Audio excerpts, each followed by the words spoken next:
stuck him, no? At meron pa siyang karagdagang katanungan. So, kung meron mga absent, baka isa lang, no? Dahil hindi, so far, ano, ngayon. Kasi hindi pa namin siya, we never heard from him yet, no? But anyway, there's still time naman. So, pupuntahan namin para kunin yung kanyang assurance that he will attend and participate in the forum. And baby, siguro you can help us din to encourage these candidates na mag-attend dahil nga iba pa rin kapag nadidiscuss din ninyo yung benefit sa kanila this is a chance sa kanila din na ihayag ang kanilang plataforma de gobyerno. Follow up, Ms. Jenny. Ibang question. Okay. Ayan, good morning po. Tanong ko lang po, sino-sino po ba yung mga dadalo dito sa gaganaping forum at pili po ba yung mga audience? Okay. As to audience, Sir Ron. Actually, predetermined na rin yung yung mga dadalo dito. We made sure na nandyan lahat supposedly yung representatives ng mga iba't ibang organisasyon lalo na sa mga institutions like we have 5 representatives from its regional line agencies. We will allow only 5 na supporter or aid from the candidate. And then we have the to include students, tertiary level, 150 from CSU. Of voting age, Of sir. voting age, of course. And then NGOs, NGOs. Media. of course, other higher institutions, and barangay officials. Simbahan nandun po. 400. 400 po ang capacity nung Oo, ang estimate na po namin is lalampas ng 400. Pero yung sobra kasi siyempre ang mga kandidato magdadala yan ng mga supporter nila. 5 lang kasi ang allowed per candidate, supporters na sa loob. Yung iba po sa labas po sila. So kung bibilangin natin lahat, pati yung mga nasa labas, baka aabutin tayo ng more than 500. The media entity? Hindi namin nilimit, pero okay na rin if there will be 10, no? Okay na rin. Kasi kayo naman pwedeng anywhere in the hall, no?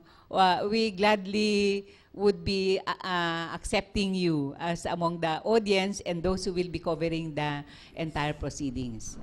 Yes, hello. Good morning, ma'am. Ma'am, mayroon po kayong itatalagang mga marshals na magsasabing huwag po kayong maingay. Kasi kapag sa isang supporters na pinigilan mo yan, ma'am, mas lalo po silang magwawala. Meron pong mga marshals po na i-deploy dun sa Meron po, amphitheater. meron. May na-identify na within the hall, dun sa labas, at yung within the compound ng CSU. At So, correct- assured talaga yung ating smooth proceedings sa forum natin. Yeah. Yeah, so bali in behalf na dun sa mga forum, mga na-attendaran ko na napupunta sila sa mga rallies, meron din nagsasabi na, si ganito ay nagsasabi silang bad impression dun sa mga candidates. In behalf dun sa CSU na gaganapin sa mga ma'am, meron po tayong sinasabi nila na magbabawal po sa kanila na wag po silang maingay. Yes. Oo. Meron. We have identified marshals within the by the way, meron tayong 5 uniformed personnel na nandun. Participants yung 5, puro babae from PNP Regional Office. And then, meron din tayong mga marshal sa loob consisting of PNP personnel at saka yung security ng CSU. Oh. Iba yung 5 na sinasabi ni Director doon sa mga marshals. Kasi yung nag-invite din tayo from PNP as participants. Those participants kasi seated sila, they can ask question also. Pero yung may mga uniform and non-uniform na sila yung allowed lang to roam around. Actually, roaming around inside the amphitheater is also prohibited. Lalong-lalo na doon sa part ng stage at saka doon sa part ng mga area ng organizers. So ganun ka smooth talaga no yung ating preparation. At saka idagdag ko din lang our overall chair suggested during the pre-conference na ang mga supporters ilalagay sa gitna para mahiya sila at hindi sila magulo. Lalagay sila sa gitna. Oo. No clapping daw ba, ma'am? No clapping. Meron nga tayong, 'di ba, regulated, sabi natin. The clapping will only be done after every candidate will speak. Oh, hindi 'yon. Meron nga tayong sinabing no booing, no name calling, no shouting, yung mudslinging. Wala lahat 'yon. Pero kahit doon sa pagpalakpak, may time limit doon, Hindi 100 na palak. Maglalagay tayo ng silence na kapag nakatatlo ng balakpak yung mga yan. Sige, si Sandy. Tatanong ko lang po kung gaano karami po ang itatalagang mga sinabi niyo po kanina na Security personnel? Opo. Secret. No. Meron naman. In fact, I have it. Kaya lang, it will defeat naman the purpose if we will tell it in public na. Meron nang na-identify na team leader. Kasi ito, may covert security, may area security, may traffic security tayo. And this will be composed of several teams. Na-identify na. It's like a presidential visit actually. At galing sila not only in one unit, may galing sa region, may galing sa province, may galing sa city. Si follow-up, si kasamang Munding Pancha. Yun sa paradahan ng mga bawat kandidato at supporters, baka pwedeng bigyan ng distansya yung bawat isa para maiwasan yung paggirian ng mga bodyguards. Okay. In fact, the cars that will be brought inside will be also limited. May ibibigay tayong car pass. One per candidate nga lang yung ilalagay na car pass. So all the rest will be at the highway. Highway. No? Both sides na ng And there will be those who will be securing their vehicles naman. May ipoposition yung mga security forces natin sa parking areas, within the campus and outside the campus. Media may pass din. We're giving you pass. IDs. And ID. Okay. So, pwede niyong kunin sa amin ang bukas siguro. So, hindi pa na-print yung sa inyo. Bukas pwedeng kunin sa amin. Okay. Si kasamang TJ. Good morning to everyone. Ma'am, paano kung yung isang kandidato, napasaringan niya yung katunggalin niya at yung katunggalin niya gusto niya ring sagutin na yun po yung umpisa ng kanilang parang naging debate na po di ba? Paano natin mai-handle po ito? The moderator will be smart enough to determine kung lumilihis na yung answers, no? And we will see to it that there will really be no altercations between and among the candidates present. At nasa kanila din yun, it will reflect their personality if they do that. After all, this is just a forum and not debate. We have to make that clear naman. Ma'am, nabanggit nyo kanina na yung magtatanong doon sa forum, hindi po siya yung rekta na tatayo at magtatanong. So, ilalagay na lang sa piece of paper and then yung moderator pang bib. Kasi kung minsan yung nangyari na sa akin kasi minsan, na ako yung pinuntirya yung kandidato o yung instead na magtatanong ako yung binarandra, siyempre sinagot ko. No, we will see to it na lahat ng questions naman will be asked of the two candidates, hindi sa isa lang. So kung may tanong ka sa isang kandidato, yung question mo will be directed to both. So walang rason na they will be slighted or whatever. At saka hindi ka magtatanong, susulat mo yung tanong mo. Yes, si kasamang Vivian. Who will be the moderator po, ma'am? This is the reason why we're saying na this will be a very formal and worthwhile remembering na forum. Ang ating moderator ay si Attorney Placido Sabban of CSU, Dean of the College of Law. So more or less, he will know how the proceedings should be. Okay, Dina.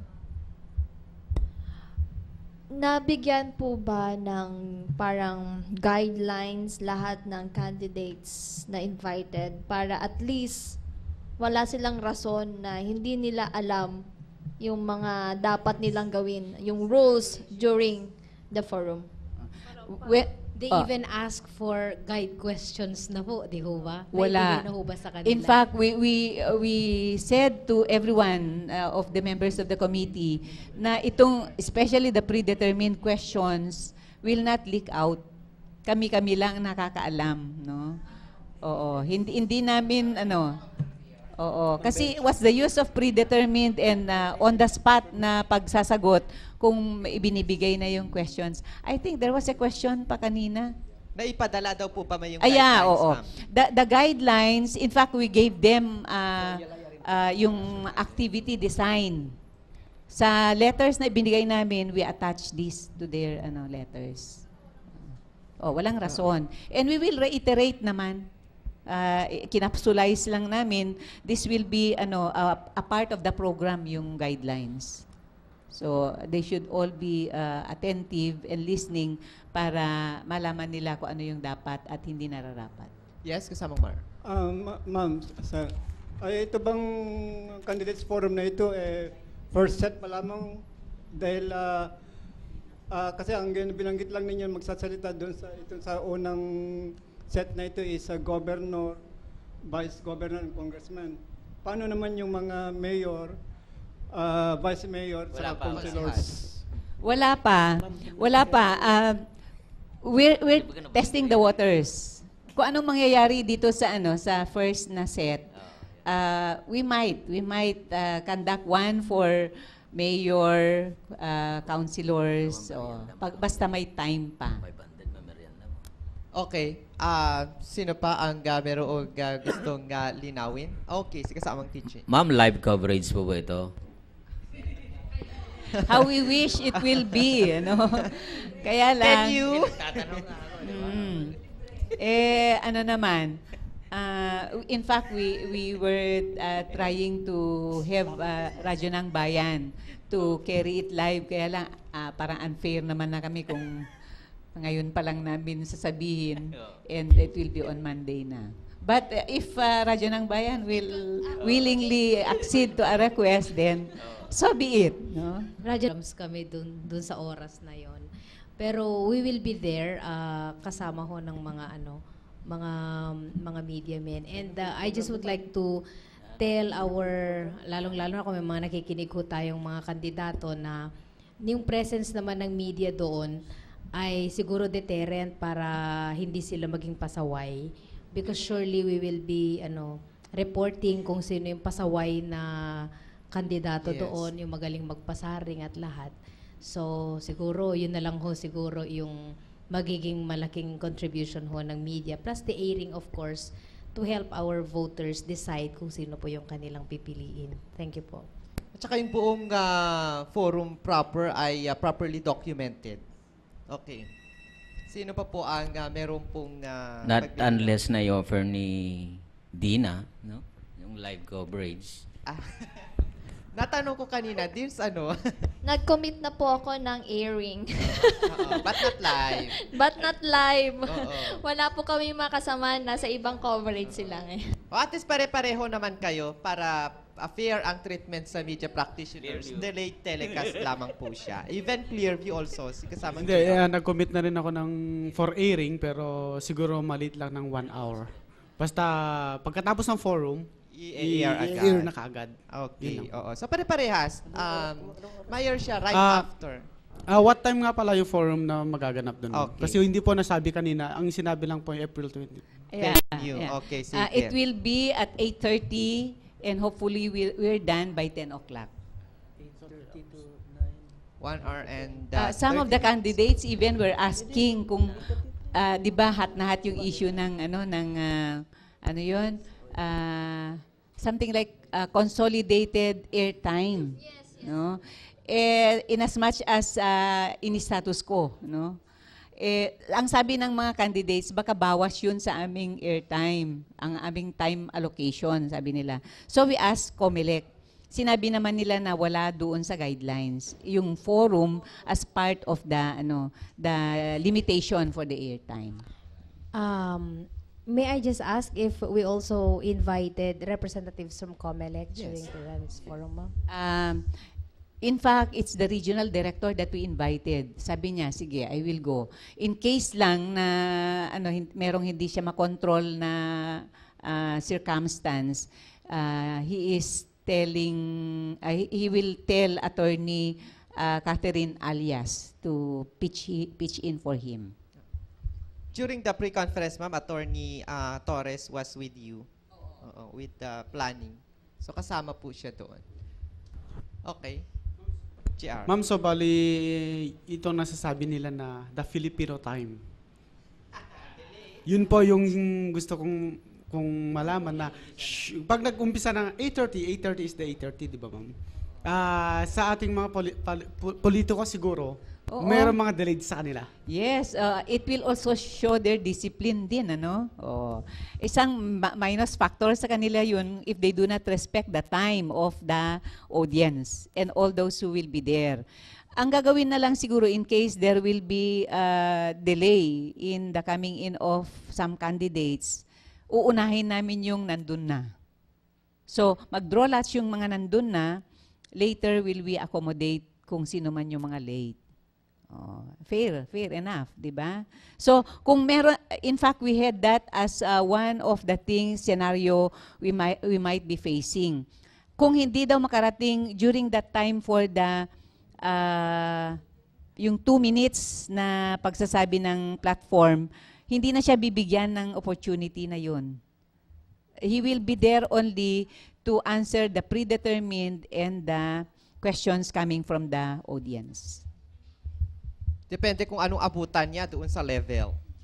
Kung ano yung aabutan niya, yun na lang yung para sa kanya. Hindi na babalikan yung time niya for the platform of government, predetermined.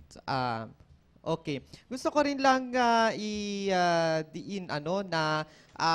sabihin na yung pong mga kandidato, ang allowed lamang po inside the hall ay 5 supporters. Meron po kasi nagtanong, director, na paano daw yung security aid nila? Sa 5 na yon, yung security aid nila. In fact, we will be giving yung kanilang IDs anytime today para mailagay ng mga 5 na yun, yung ID with their names as they enter. O yun lang ang papapasukin. All the rest will be doon na sa labas o doon sa likod kung may space pa sila sa amphitheater. Okay. Doon sa mga IDs din ay ang mga students, barangay officials, RLAs ay madedetermine sa kanilang sariling ID. Pero yung mga candidates party, merong ganito din, candidates party ID, katulad ng ID na ibibigay sa mga media at saka doon sa, ano pa ba yung mabibigyan ng ID? Organizers, para lahat ay mapasok. Kasi kung wala ang mga to, malamang hindi po kayo papapasukin ng ating mga security personnel from PNP kasi yon ang napag-usapan during the pre-conference. So, last question? Wala na po ba? Akala ko wala na. Nagunahan yung dalawa. Yung proxy ba hindi allowed na mag-present ng plataforma? Hindi. Wala. That was specifically ruled out. Silang sasagot? That was Silang sasagot? That was specifically ruled out na no proxy will be allowed on behalf of the candidate. Kasi precisely, this is for them Hindi naman yung proxy forum It's a candidates forum. So, kung hindi siya pupunta, sorry na lang, hindi rin pwede yung kanyang proxy. Specified dun sa mechanics na naipadala po sa kanila na wala pong kandidato na papayagan ang representative lamang. No reading of the platform of government. Of representatives. Wala po, of representatives. Pero yung mga kandidato, pwede pa nilang tawag dito, project kung kwan. Pero within 2 minutes lamang po yung platform of government po nila. Last question. Okay, mamaya. Sir, nabanggit no na nandun po yung COMELEC. Baka ma-maximize po yung dami yung mag-attend na may magtanong ukol po dun sa, o kaya sa Veterans Education, lalo-lalo sa PICOS. Pwede po yun? Hindi. He will be given time nga Yung 'di ba part of the program yung COMELEC. he will have a message from the regional director of COMELEC. So that can be a time for him to say kung ano yung mga reminders niya or whatever. And he will also be given the chance siguro to answer whatever question there will be from the audience. Pero sa predetermined, puro candidates na lang yun. Ang pwede niyang sagutin siguro, if there will be questions from the audience, that can also be one of the things he will say to the participants and the candidates. Okay. Kopya for every member yan sa yung mga guidelines na binigay ninyo. Kung bawat isa sa amin dito may magkakaroon ng kopya. Guidelines? Oh, yun. Di-discuss natin ngayon. Okay. Pwede We will ba? try, kasi re-reproduce din namin for the other members at saka dun sa candidates. But anyway, if walang pa makarating sa inyo na kopya for now, kasi re-reproduce pa, you can just contact me naman or the director to answer your queries about the candidates forum. Okay. Siguro kung wala na, last, any response, birthday Thank you. boy? Thank you for the greetings. Okay. So ngayon po mga kaibigan ay wrap up na po natin ang atin pong press conference. Alam kong malinaw po sa ating lahat ang atin pong napag-usapan. So bigyan daan natin unang-una si Sir Ronnie para sa kanyang mensahe siguro and to encourage also our listeners na makinig din sa mga impila ng radyo. Hindi man ma-accommodate sa loob, mapapakinggan nila kung ano man sasabihin ng mga kandidato sa pamamagitan ng ating mga media practitioners. Sir Ronnie. Tama yun, Oliver. Gusto naming magpasalamat sa lalong-lalo na sa media kasi kayo po yung inaasa namin na magre-relay and magre-replay doon sa whole proceedings that will be taken up during the candidates forum. So again, hopefully this will be a successful activity para naman may parating natin doon sa mga voting population natin. So again, thank you very much. Okay, and of course, our regional director, Director Purites Licas, siya rin yung overall chair dito sa ating candidates forum. Ma'am. Maraming salamat na naman po sa inyong lahat para dito sa ating pre-forum conference. Alam namin po na marami kayo maitutulong para po maging successful itong ating candidates forum, a 90-minute candidates forum for the gubernatorial, vice gubernatorial, and the congressional position sa 3rd District of Cagayan. And we hope that you will be with us during the forum proper para kayo po ay magiging bahagi sa isa na namang makasaysayang activity ng ating pamahalaan through our Regional Development Council. Again, we thank you and good day po sa ating lahat. Thank you very much, Director Licas, and of course, Engineer Bolseco. And thank you too sa ating mga media friends. Kayo po ang aming pong kabahagi dito sa ating Candidates Forum. Sa mga mamamayan po natin, inuulit ko po yung pong mga hindi makakarating, hindi ma-accommodate sa loob ng amphitheater, mangyari pong makinig kayo Monday, anytime Monday sa ating mga istasyon ng radyo at telebisyon upang malaman din po ninyo at kayo po'y humusga sa inyo pong sariling kakayanan kung sino po ang inyong iboboto sa darating na Mayo 13. Ito po ang inyong lingkod, Oliver Tamayo Bakay. Maraming salamat. Magandang araw po sa inyong lahat.